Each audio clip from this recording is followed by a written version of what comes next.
Olá, amigo ligado na programação da TVT e você que nos assiste por um dos nossos distribuidores ou pela internet. Estamos começando mais um programa Brasil Consciência, uma realização do Sindicato Nacional dos Servidores Públicos Federais na área de Ciência e Tecnologia do setor aeroespacial. E no programa de hoje a gente visita o Parque Tecnológico de São José dos Campos, um dos maiores clusters de inovação do país, para falar sobre os projetos em andamento para uso da tecnologia 5G. Você vê também uma entrevista com o novo diretor do parque, Marcelo Nunes, sobre os caminhos do 5G no Brasil e as possibilidades que esta nova fronteira da tecnologia irá nos abrir. Mas antes, o programa Brasil Consciência abre espaço mais uma vez para discutir a crise entre o governo federal e a ciência brasileira, que parece não ter fim.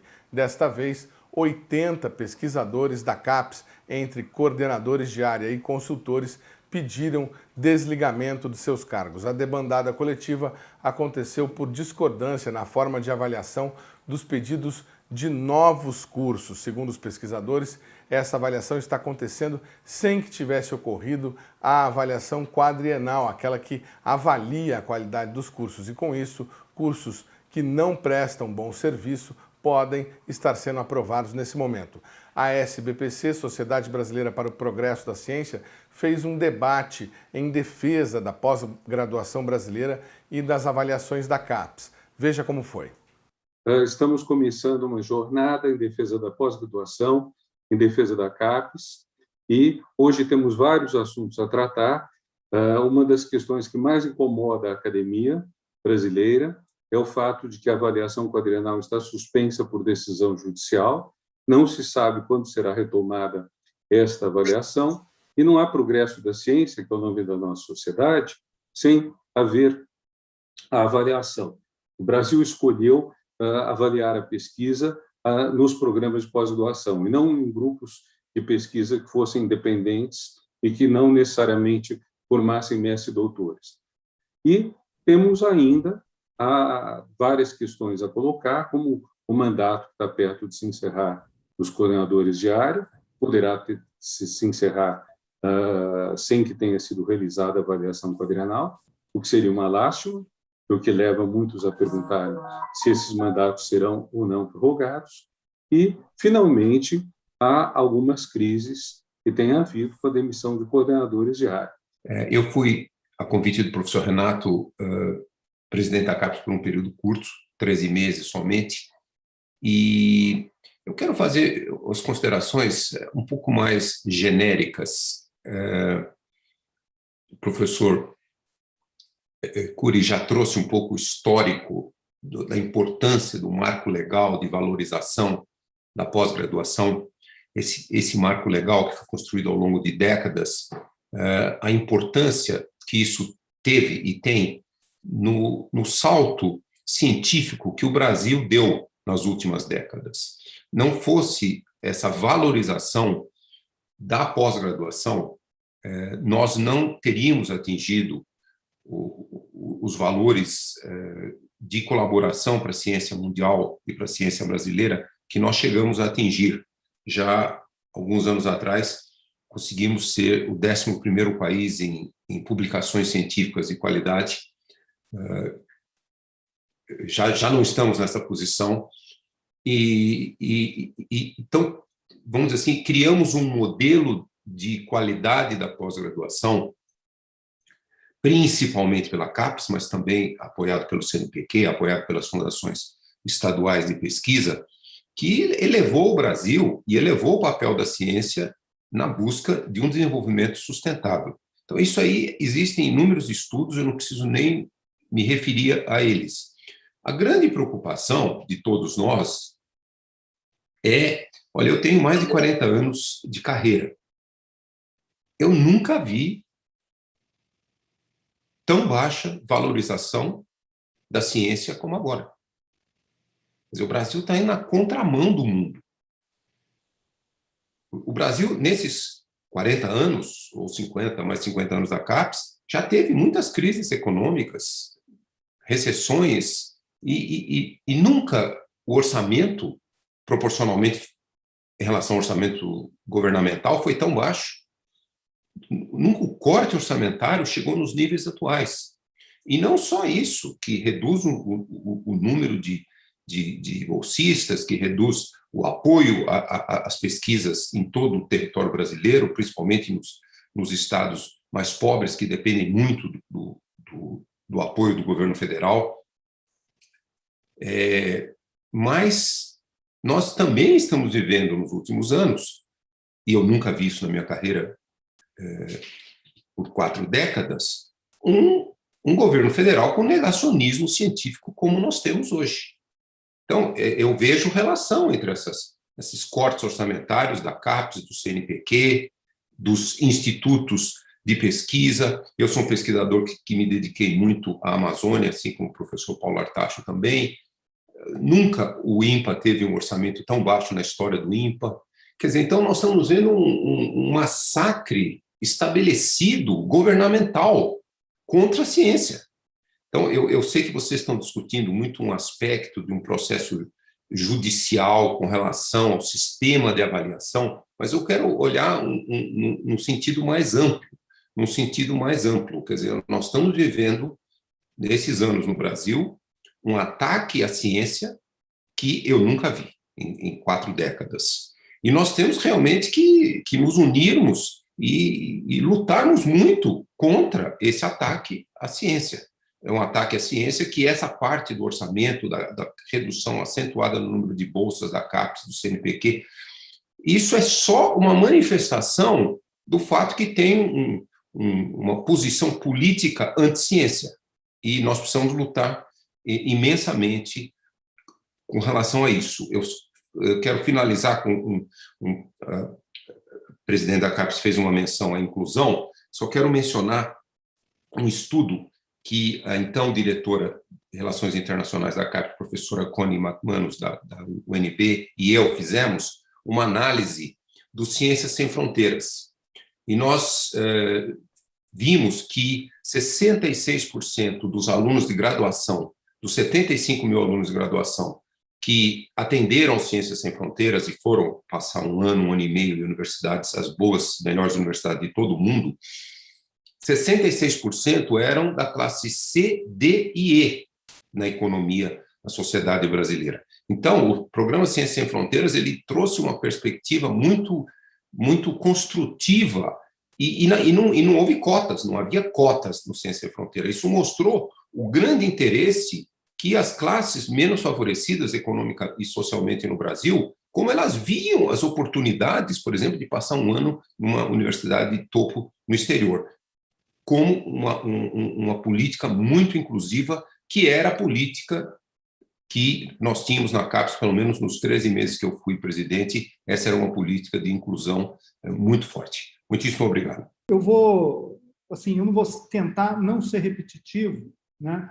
Mas na última reunião que nós tivemos em defesa da CAPES, ou discutindo estratégias em defesa da CAPES, ela aconteceu na própria CAPES, né, com a participação de boa parte dos atores institucionais que estão aqui hoje, e naquela mais a parte da Comissão de Educação da Câmara dos Deputados. Estava lá a deputada Dorinha, o deputado Rogério Correia, o deputado Ivan Valente, né, representando a comissão.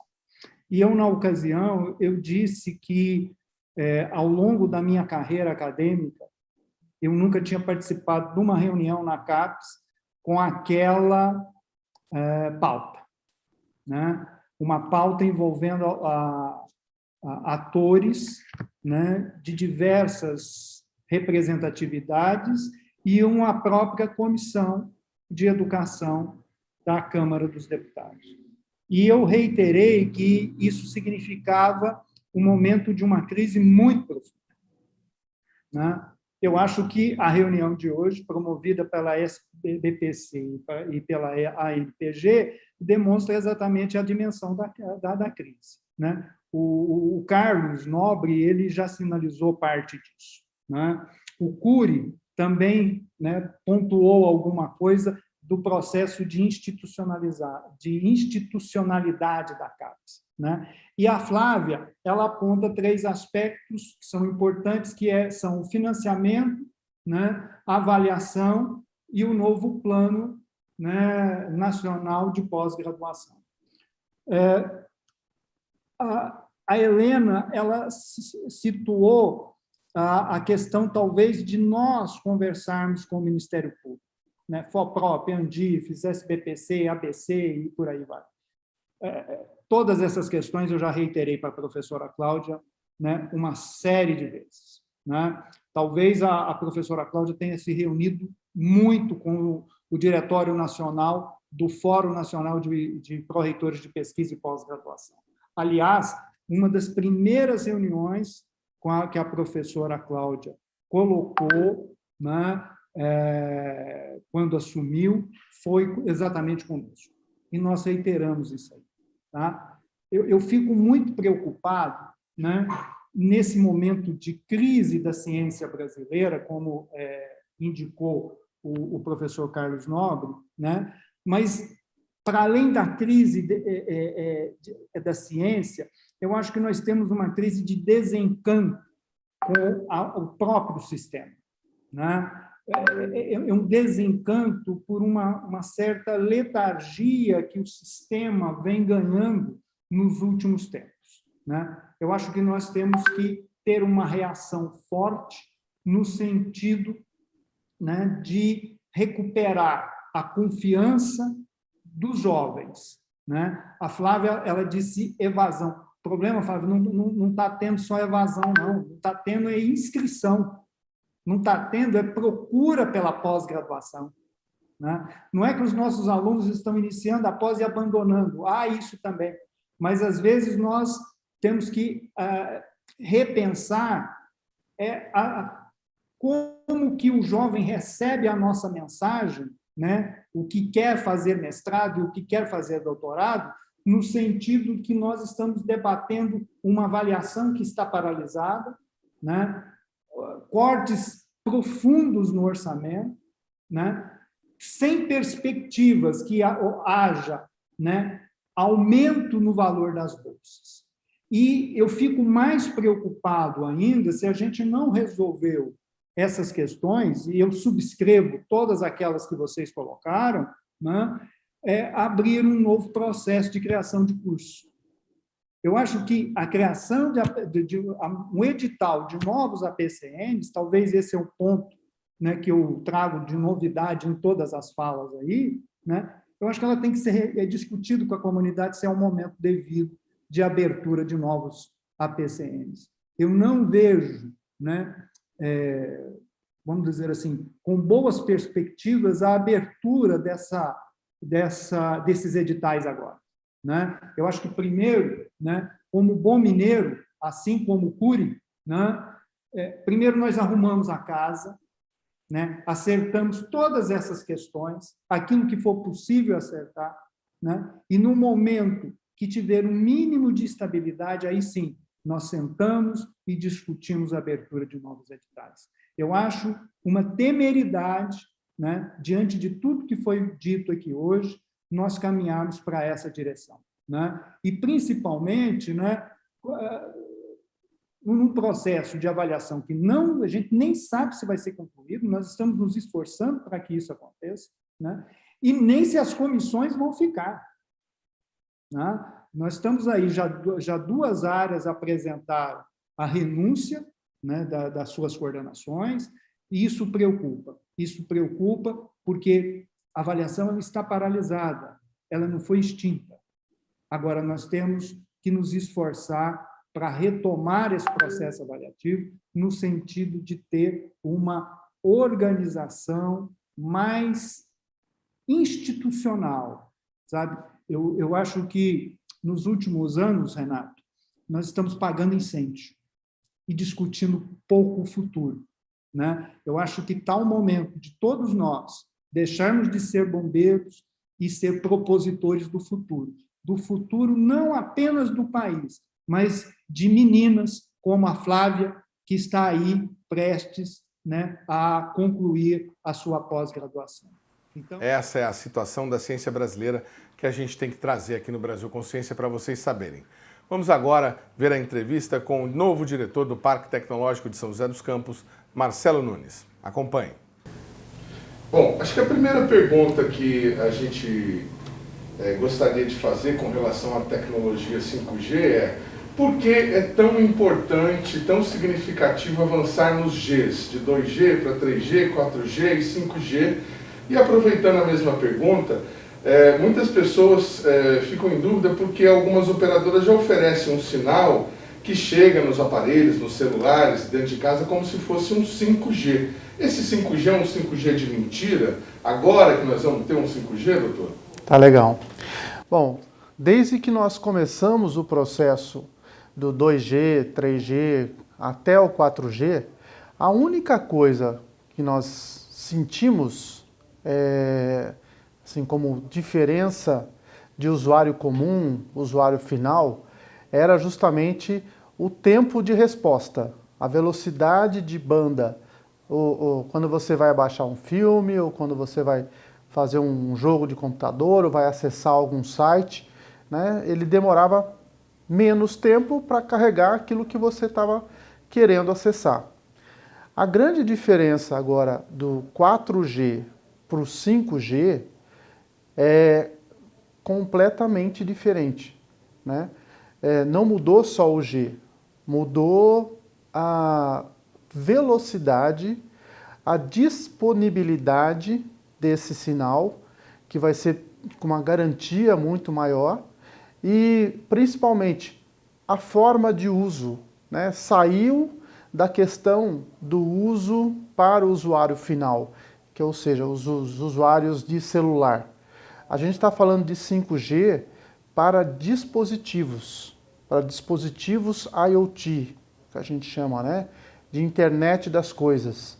Então, esses dispositivos que vão permitir, por exemplo, a gente fazer cirurgias de forma remota, de que a gente tenha carros autônomos, de que a gente possa confiar em andar num veículo eVTOL, nesses carros voadores dos quais a gente está falando.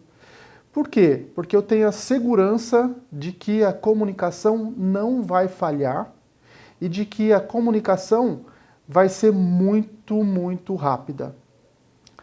O que a gente vê como usuário final, né, que é o 4G, 4.5G, né, e até marqueteiramente falando do 5G, alguns telefones, por exemplo, como o meu, têm a venda como sendo já um telefone 5G. Mas para que ele realmente consiga utilizar essa tecnologia, não é só o aparelho. Eu preciso ter um chip que seja 5G. Né? Eu preciso que a operadora me libere o uso do 5G. Então, o que a gente viu aí fora foi um pouco de marketing, né? De que os celulares são 5G, mas na verdade eles ainda não têm essa tecnologia disponível. O senhor falou, era até a nossa próxima pergunta, o 5G então pode ser chamado de a internet das coisas. Agora não mais pessoas estarão conectadas, são coisas, equipamentos, aparelhos, tratores. Primeira pergunta que a gente queria fazer para o senhor é a seguinte: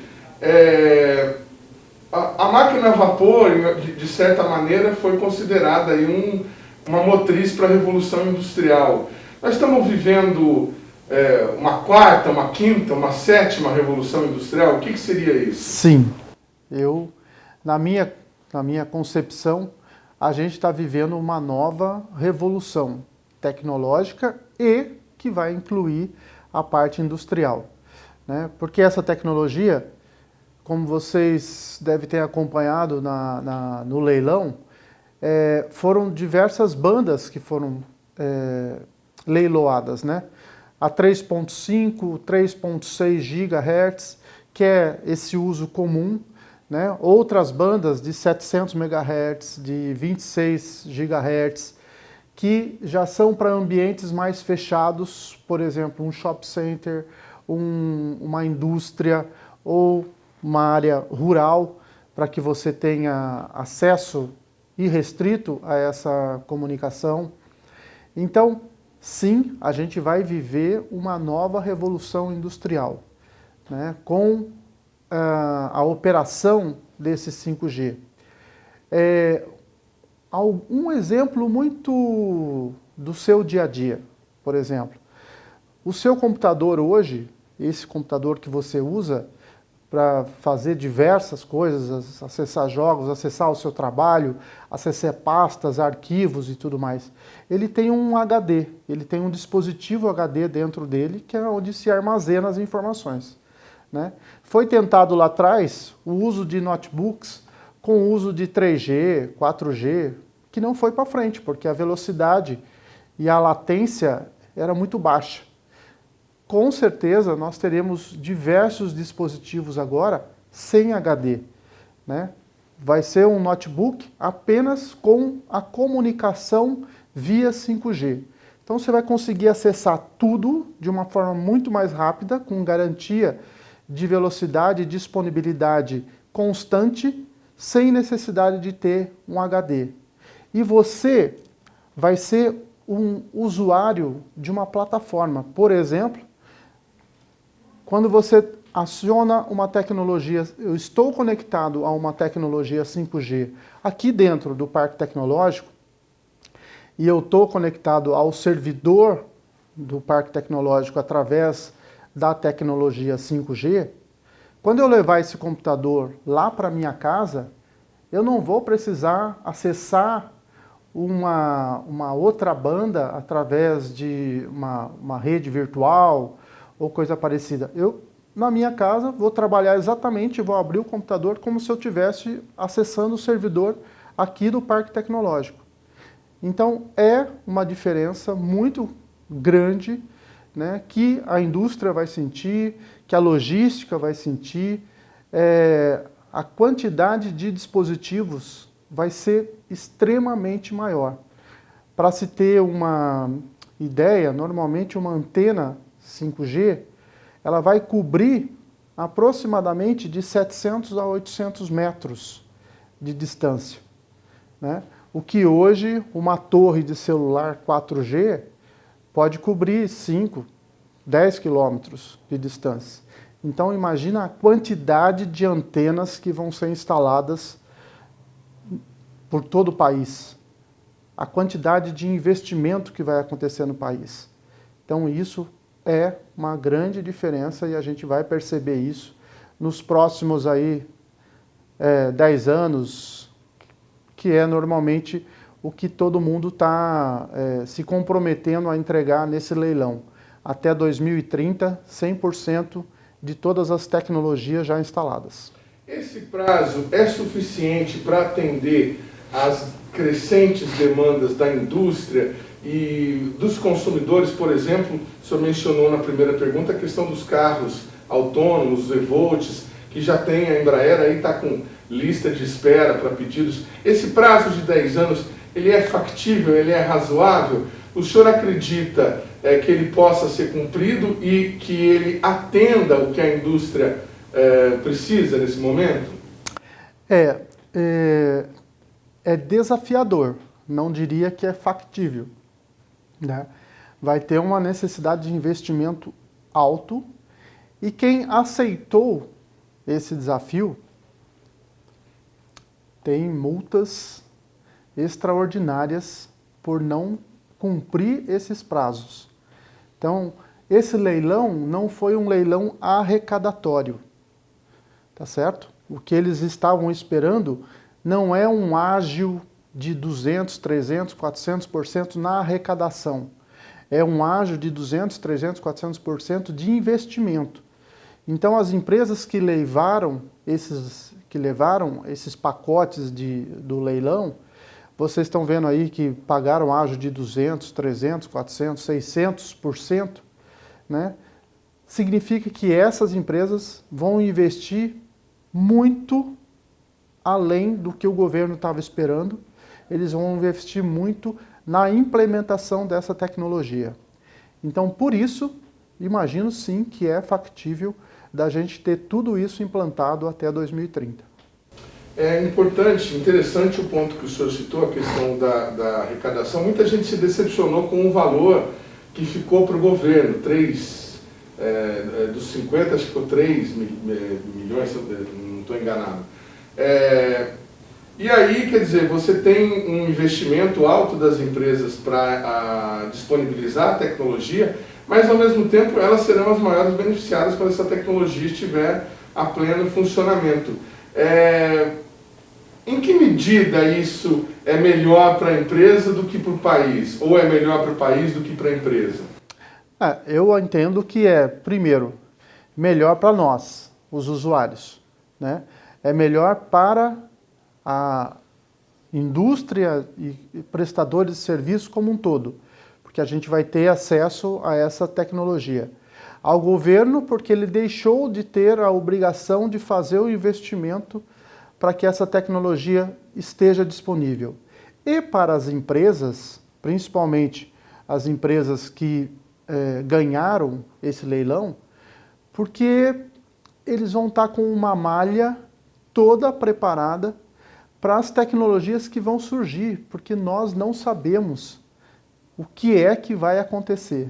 A gente tem algumas expectativas, mas a partir do momento em que o 5G passa a ser efetivamente operacional, nós não sabemos os limites que nós vamos encontrar de como utilizar essa tecnologia para tudo o que vocês imaginam, né? Repetindo, saúde, mobilidade, segurança pública. A gente não tem educação, a gente não tem ideia do que é que do que vai ser desenvolvido para essa tecnologia. Eu acho que é tudo um grande viés de colaboração que vai acontecer, de integração dessas empresas para disponibilizar isso, e o papel do parque tecnológico, trazendo um laboratório 5G com as grandes operadoras, aí, a Ericsson, Claro e Embratel, trazer esse laboratório aqui para dentro do parque tecnológico vai facilitar muito o uso dessa tecnologia. Até o dia 17/11 a gente já deve estar com um 5G funcionando aqui, que praticamente vai ser um dos primeiros laboratórios funcionando de 5G no país. Essa era a minha próxima pergunta. Qual que é o Parque Tecnológico de São José dos Campos, agora com a absorção do Secompi, é um dos maiores centros de tecnologia do país. Como é que o Parque Tecnológico está surfando essa onda? O senhor falou dos laboratórios. Que laboratório que é esse?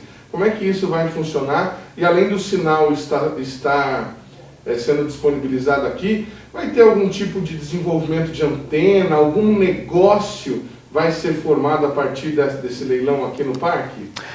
Nós já temos algumas empresas aqui desenvolvendo antenas para 5G, postes, que são os postes que serão implementados nessas cidades, empresas que usam dispositivos IoT, e esses IoTs poderão ser testados e, principalmente, homologados dentro do parque tecnológico.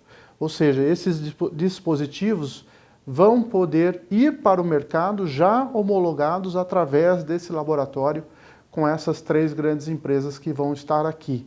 É um grande diferencial, porque não adianta você ter um dispositivo e dizer que ele funciona no 5G. Ele tem que ter homologação da Anatel, e isso vai acontecer através desse laboratório com essas 3 grandes empresas aqui. No dia 17, para facilitar esse trabalho, a gente vai fazer uma grande chamada nacional para que startups, empresas que queiram vir para o parque, queiram utilizar esse laboratório para testar seus dispositivos, possam fazê-lo através da plataforma que nós temos aqui chamada Nexus, que é uma plataforma preparada para dar todo o suporte, não só tecnológico, mas o suporte de alavancagem, de negócios, de modelo de negócios para essas startups que vão estar vindo com as soluções 5G para o Brasil e para o parque tecnológico. Legal, então vai ter um chamamento público. Então. Chamamento público, exatamente. E aí, essas empresas que eventualmente se interessarem, o modelo de participação no parque tem que pagar alguma coisa para se instalar aqui? Como é que funciona isso, doutor? Tá.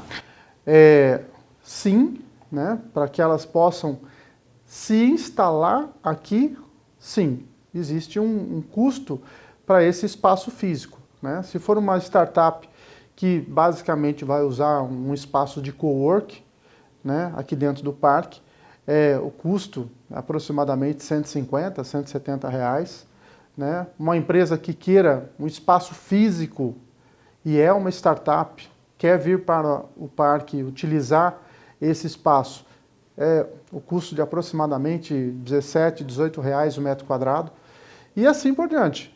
Tem empresas que não são startups, mas com certeza vão querer estar aqui e vão instalar em outras áreas do parque tecnológico.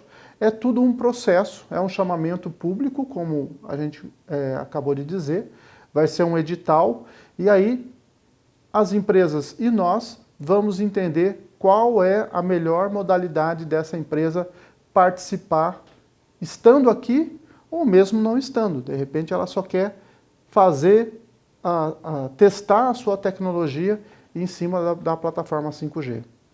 Eu dei uma pesquisada, a produção também pesquisou. Essa atividade ela é pioneira no Parque Tecnológico, a certificação 5G no Brasil. Vocês são os primeiros a conseguir fazer isso?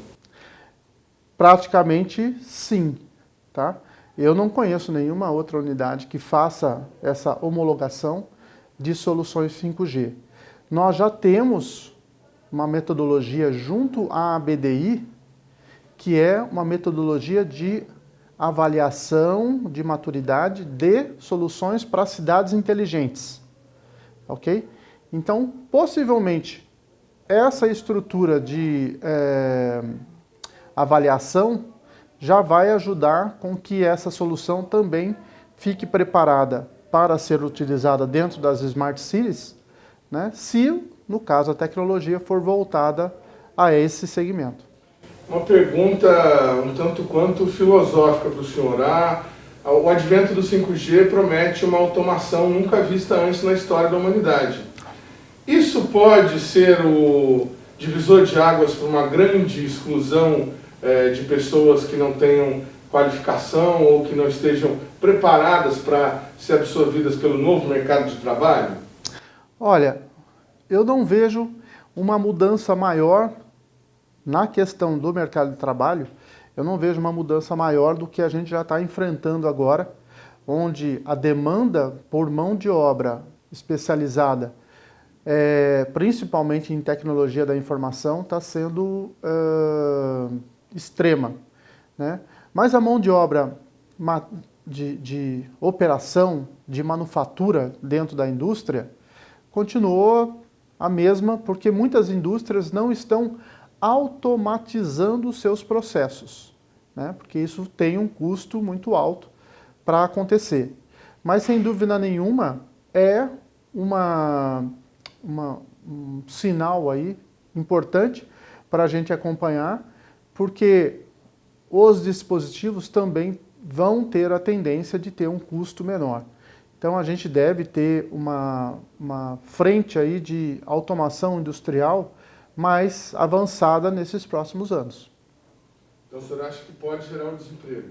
Pode gerar, digamos, uma demanda por uma mão de obra mais qualificada do que tem hoje, tá? Mas se a gente aumentar a nossa eficiência, a manufatura ainda vai continuar sendo exigida. Porque quando a gente fala principalmente na parte de industrialização, a gente fala de grandes empresas que são as Tier 1, que consomem das Tier 2, que consomem das Tier 3, tá? Então, pode ser que haja um movimento dessa mão de obra em cadeias menos maduras, mas a eficiência vai fazer com que a demanda e a oferta destes produtos seja maior.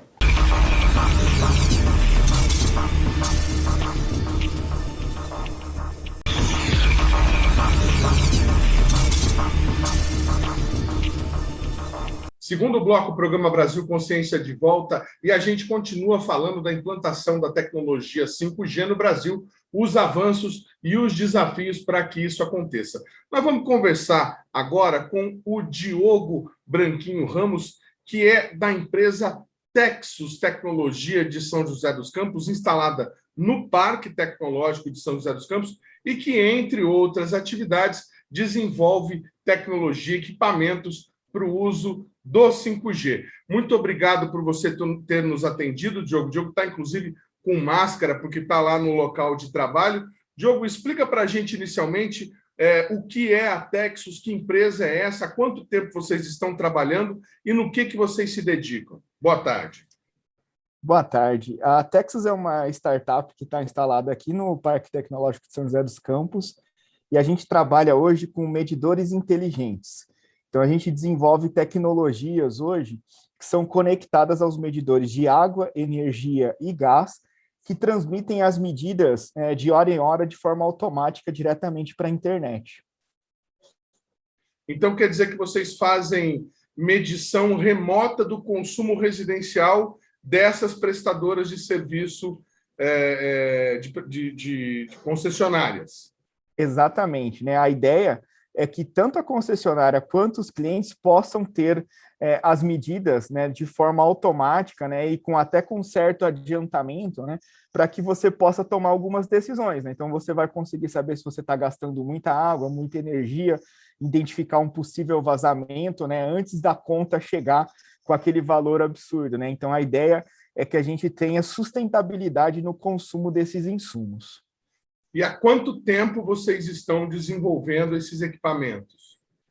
Esse projeto nasceu dentro do Instituto Tecnológico de Aeronáutica, aqui em São José dos Campos, né, que é uma universidade.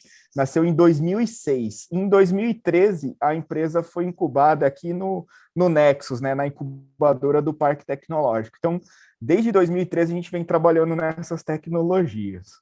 Olha que bacana o incentivo à inovação brasileira, que praticamente não acontece. Então, deixa eu tentar adivinhar. Vocês são egressos do ITA, iteanos, que lá entre estudantes tiveram essa ideia, desenvolveram a ideia de uma empresa e estão incubados, para quem não sabe, para quem não conhece São José dos Campos. São José dos Campos tem o Parque Tecnológico, fica ali coisa de 4,5 km do ITA, um pouquinho mais distante na Dutra. Eles estão incubados lá, existe uma incubadora de empresas dentro do Parque Tecnológico, esse foi o termo que eles usaram, para que a empresa possa se desenvolver nesse período inicial. Vocês estão prestando serviço em quantas cidades, em quantos domicílios? Como é que está o estágio de desenvolvimento e de aplicação da tecnologia de vocês nesse momento? Essa é uma tecnologia que ela começou com vários testes entre as concessionárias, tá? Mas ainda está em fases pilotos, né? Então, a gente tem soluções espalhadas pelo Brasil todo, né? Mas o grande uso dessa tecnologia hoje está no meio comercial, né? No meio privado. Então, a gente atende hoje grandes lojas do varejo, né? Empresas de seguro, universidades e algumas concessionárias. Bom, Diogo, mas então quer dizer, com a tecnologia 5G, quando ela estiver plenamente implantada, os dispositivos que vocês estão desenvolvendo aí poderão fornecer para o consumidor final e para as empresas medições instantâneas e imediatas de consumo, inclusive se está gastando mais no horário que custa mais caro, se está gastando menos no horário que custa mais barato, para que a pessoa possa tomar decisões sobre o consumo desses serviços de concessionária, correto? Exatamente, né? O 5G hoje ele é tão disruptivo, né, que ele vai trazer uma mudança, né, no paradigma de telecomunicações das cidades, que ele vai fornecer uma infraestrutura super capaz, né, de comportar todos os medidores residenciais, né, água, energia e gás, e dar informações tanto para as concessionárias quanto para os clientes, né, praticamente em tempo real dos seus consumos, né? E aí a gente está falando em mudar o comportamento tanto de consumo das pessoas, que elas vão conseguir saber onde elas estão gastando e como elas podem mudar o jeito que elas consomem a água, que elas consomem a energia, tanto quanto das concessionárias, né? Que elas vão ter previsão de demanda, vão encontrar mais facilmente os vazamentos, né? Então, a gente vai ter uma operação muito mais sustentável por conta do incremento da tecnologia de telecomunicação. Agora, vocês, além desse dispositivo de comunicação de consumo, vocês têm algum outro projeto que vocês tenham em mente ou que estejam desenvolvendo que poderá ser aplicado a partir do 5G? Sim, né, a gente também tem derivações, né, para a indústria, né? Então, a indústria que a gente já conhece como a indústria 4.0, né, que se conecta e que consegue transformar os dados, né, a gente vai conseguir permitir com que novos dados sejam coletados dentro da indústria, que novos sensores sejam instalados, né, e vão contribuir em todo o processo produtivo de uma indústria. Então, a indústria vai ser capaz de pensar na pegada hídrica dela e imaginar que quem faz um pacote de biscoito, ela vai conseguir saber quanto de água ela gastou para fazer aquele pacote de biscoito, né? Então, também é uma mudança de paradigma nessa coleta de informações dentro da indústria. Diogo, existe um temor por parte de algumas pessoas de que a tecnologia 5G possa gerar desemprego, principalmente para quem não tem qualificação. A sua startup hoje tem quantos funcionários e qual é a perspectiva, se é que vocês já têm, de incremento de mão de obra, caso você consiga aí ampliar o seu atendimento, a fabricação dos seus dispositivos? Olha, a nossa startup começou com 3 pessoas, né, em 2013, e hoje a gente está em 25 pessoas, né? E todos os nossos hardwares, né, todos os nossos equipamentos são produzidos aqui na região do Vale do Paraíba, né? Então, a gente provavelmente movimenta uma cadeia produtiva aí de mais de 300 pessoas, né? Então, pelo contrário, né, o incremento do 5G ele vai trazer novas oportunidades, né? E até na área que a gente trabalha, né, que é na área de medição, as pessoas falam, mas aí vocês vão tirar o lugar do leiturista, né? Na verdade, não. Na verdade, a gente vai pegar esse leiturista e ele vai ter uma outra ocupação, né? Ele vai começar a ter informações de onde existem vazamentos, onde existem oportunidades de prestação de serviços, e ele vai começar a trabalhar de uma forma diferente, né? Então, a gente vai ter um pouco da transformação do emprego. E, para isso, a gente vai precisar investir em qualificação dessas pessoas, né? Sem qualificação, a gente corre um risco de desemprego, mas com qualificação e um plano bem montado, a gente vai ter, inclusive, faltando gente para suprir essas novas necessidades. Esse hardware que você se refere, ele é integralmente eletrônico, reúne também elementos de metalurgia, não sei. Onde estão essas 300 pessoas da cadeia produtiva que vocês movimentam? Ele envolve, a gente fala que ele envolve pelo menos 3 áreas, né? A área da eletrônica, que é a placa eletrônica em si, né? A área da metalurgia, né? Que tem os moldes, as injeções plásticas, né? A área da montagem em si, de ligar tudo isso, né?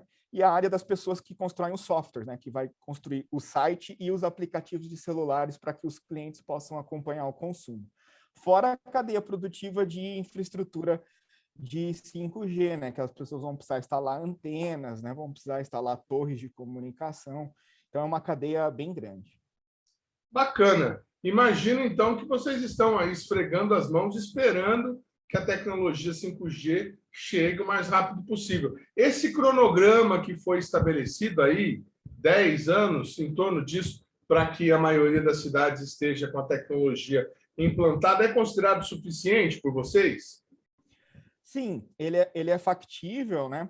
A gente vai ter alguns desafios em algumas regiões do país, né, que tem menos infraestrutura, mas é factível, né? A gente vai ver se repetir o que aconteceu com a TV digital, né? Não sei se vocês se lembram no início, né, falando da TV digital, que ia desligar a TV analógica, né? Então, isso foi muito bem executado, né? E a gente vai passar mais ou menos por um movimento parecido com esse. Muito legal. Quero agradecer demais ao Diogo Branquinho Ramos, da Texus Tecnologia, lá do Parque Tecnológico de São José dos Campos. Obrigado, Diogo, por você ter participado aqui da nossa entrevista e sucesso para vocês aí no desenvolvimento de inovação brasileira. Obrigado, foi um prazer, conte conosco.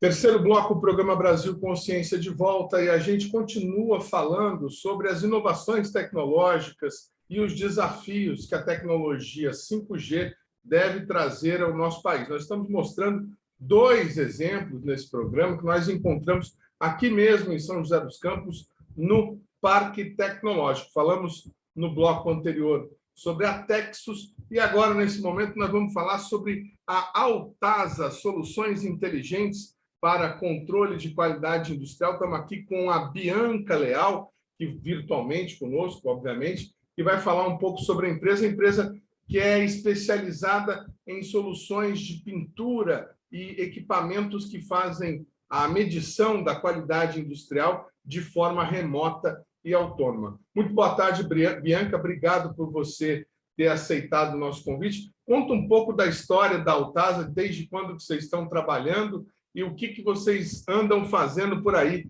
no Parque Tecnológico. Boa tarde, muito obrigada pela oportunidade de compartilharmos um pouco sobre a nossa empresa.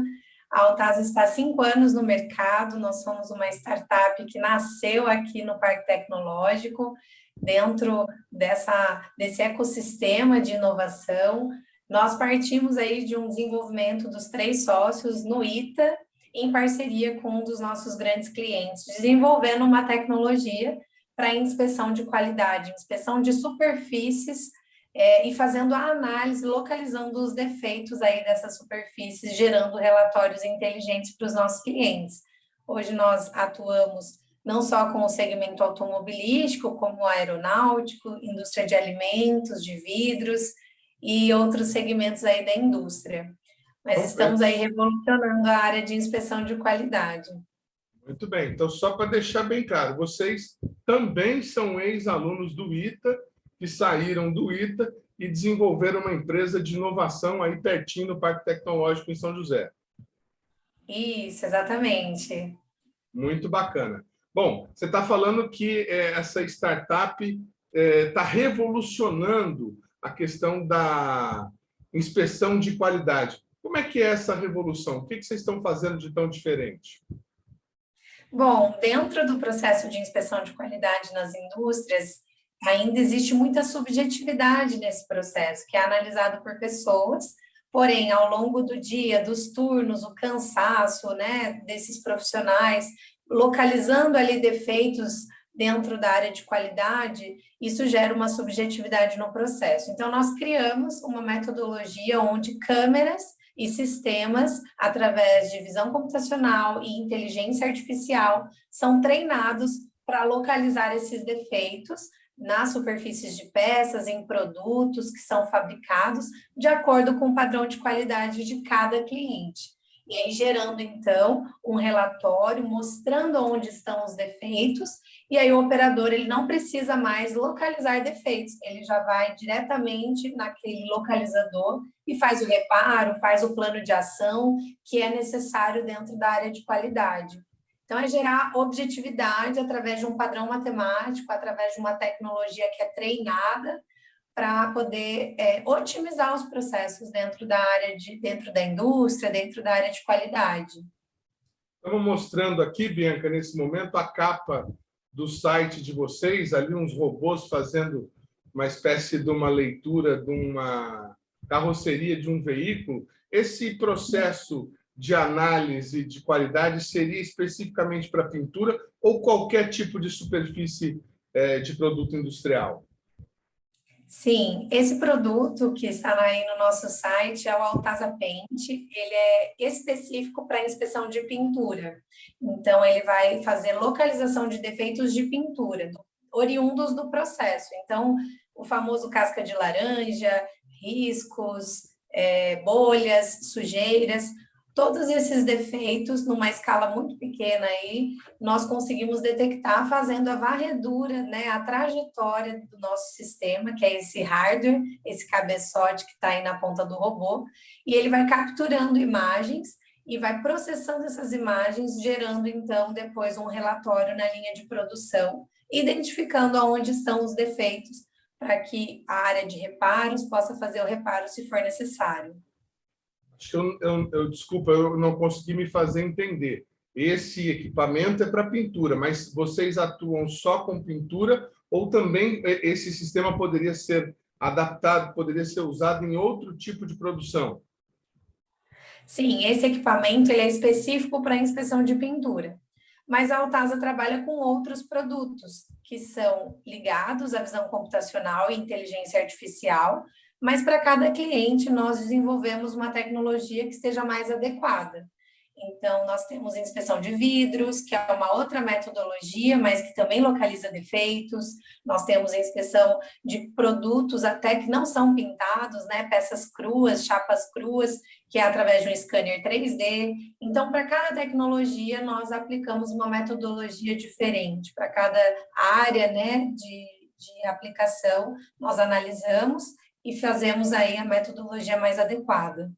Olha que interessante, uma determinada oportunidade eu estive na Sebrace, que é uma empresa fabricante, uma das maiores fabricantes de vidro do mundo, e eles tinham uma inspeção de qualidade que era física e mecânica, né? Um raio laser que atravessava o vidro e se ele voltava com algum tipo de interferência, de ruído, né? Na verdade, quando ele atravessava o vidro e apresentava algum tipo de ruído, interferência, significava que tinha alguma bolha, algum problema de formação naquele vidro. Agora, vocês estão usando inteligência artificial para fazer esse processo, imagino que de uma maneira muito mais otimizada. E como é que a tecnologia 5G melhora as atividades, proporciona mais oportunidades de negócio para a sua empresa?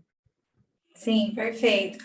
Esse exemplo que você trouxe da indústria do vidro faz todo sentido. Nós temos alguns módulos de inspeção aplicados para a indústria do vidro. De vidro float, por exemplo, nós podemos utilizar várias metodologias, ou para ver distorção do vidro, ou para localizar inclusões sólidas, que são pequenos caroços que são gerados na produção do vidro. E a inteligência artificial, ela é muito utilizada porque um defeito, ele não tem um formato único, então não tem como eu fazer por comparação essa análise. A inteligência artificial, ela é treinada para poder detectar os defeitos, mesmo com essas variações de formato, de textura, de tamanho, da localização onde está aquele defeito. Então, é muito aplicado hoje a inteligência artificial para melhorar esses processos. E para as outras áreas que nós atuamos, falando aí um pouquinho do 5G, o 5G vem realmente nós temos grande expectativa de utilizar para alguns projetos, para aplicar dentro da nossa empresa. Um deles é a inspeção de aeronaves ou inspeção de antenas, utilizando aí os drones. Então, a Altasa, ela também é pioneira nessa análise de inspeção aqui no Brasil, utilizando drones. Então, vai um sistema, uma câmera inteligente embarcada no drone, onde nós fazemos também essa trajetória numa aeronave ou num outro produto, localizando defeitos. E aí, através do 5G, nós temos grande expectativa de fazer o processamento dessas imagens instantaneamente. Ou seja, eu não vou precisar fazer a trajetória desse drone, depois tirar esse cartão de memória, fazer essa análise das imagens no software de forma separada ou manual. Com o 5G, conforme o drone for fazendo a trajetória na peça, a gente já vai ter a oportunidade, a agilidade de fazer o processamento das imagens simultaneamente no software que é embarcado no drone. Então, a gente tem expectativa de um ganho grande dentro do processo.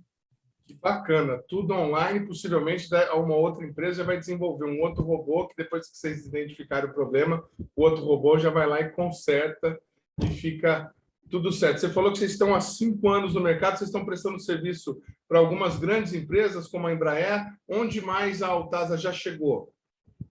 Legal. Nós atuamos com o Grupo Saint-Gobain e Sebrace, que você citou também, né, na indústria do vidro. Nós atuamos também com a General Motors, com a Volkswagen, que são empresas aí automobilísticas.